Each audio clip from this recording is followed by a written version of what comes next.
Assalamualaikum warahmatullahi wabarakatuh. Kali ini kita bahas ya tentang surat edaran dari Kementerian Pendidikan Dasar dan Menengah itu tertanggal 16 Desember 2025. Pasti udah dapat semua ya surat edarannya ya.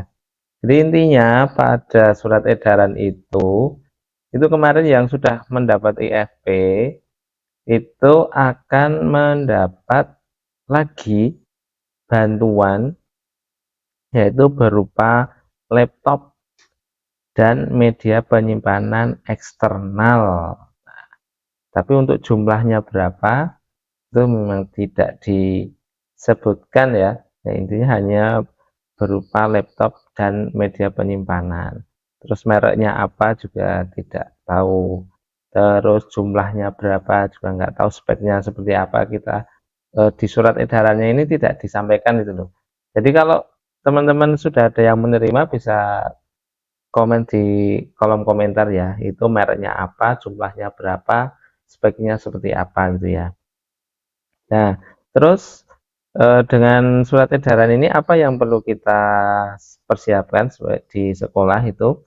Ini kalau secara pendistribusian ke sekolah-sekolah itu kan di surat edarannya disebutkan bahwa itu untuk pendistribusian itu setiap hari Senin sampai Minggu, artinya nggak ada hari libur, Senin sampai Minggu.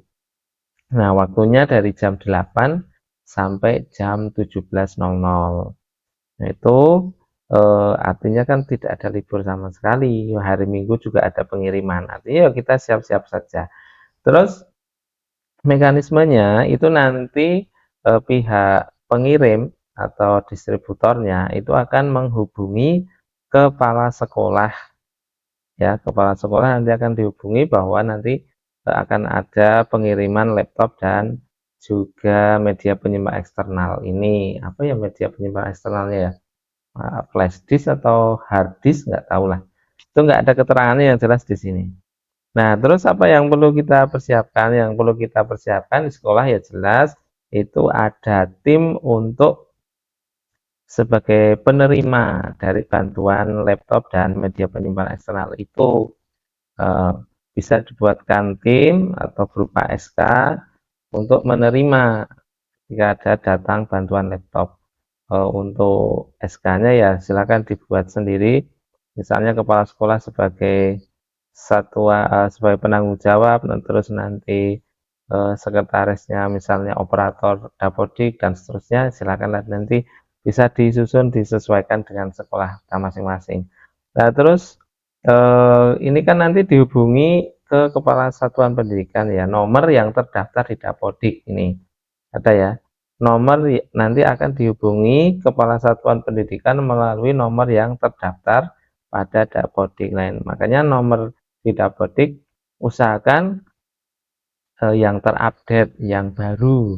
Kalau ada bantuan seperti ini nanti yang dihubungi kan nomor yang tertera di dapodik. Jangan sampai udah ganti kepala sekolah berkali-kali, nomornya tetap itu aja, nomornya nggak diganti-ganti, nggak tahu nomornya siapa.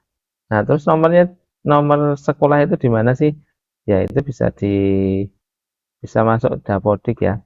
Itu di menu sekolah itu di paling bawah itu ada kontak sekolah, ini ada nomor telepon, ada email ya. Ini diisi nomor kepala sekolah aja. Diisi nomor kepala sekolah agar nanti kalau ada hal-hal yang perlu dihubungi dari pusat semacam ini, nah itu bisa bisa dihubungi lewat nomor ini. Usahakan ini nomornya aktif, jangan nomor yang tidak aktif, tapi nomor yang aktif. Itu ya. Nah, saya kira itu ya yang bisa kita bahas terkait surat edaran dari Kementerian Pendidikan Dasar dan Menengah. Itu ternyata masih ada kelanjutannya dari bantuan IFP kemarin, yaitu adanya bantuan laptop dan penyedia penyimpanan eksternal.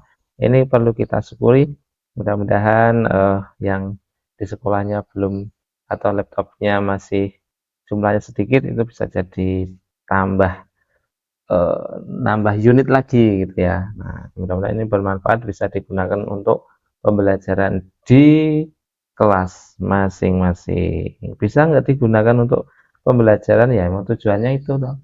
Bisa nggak untuk digunakan untuk BOS misalnya, untuk Arkas, nah, itu belum datang jadi saya belum bisa menjawab, apakah bisa digunakan untuk Dapodik, apa bisa digunakan untuk Arkas, belum bisa.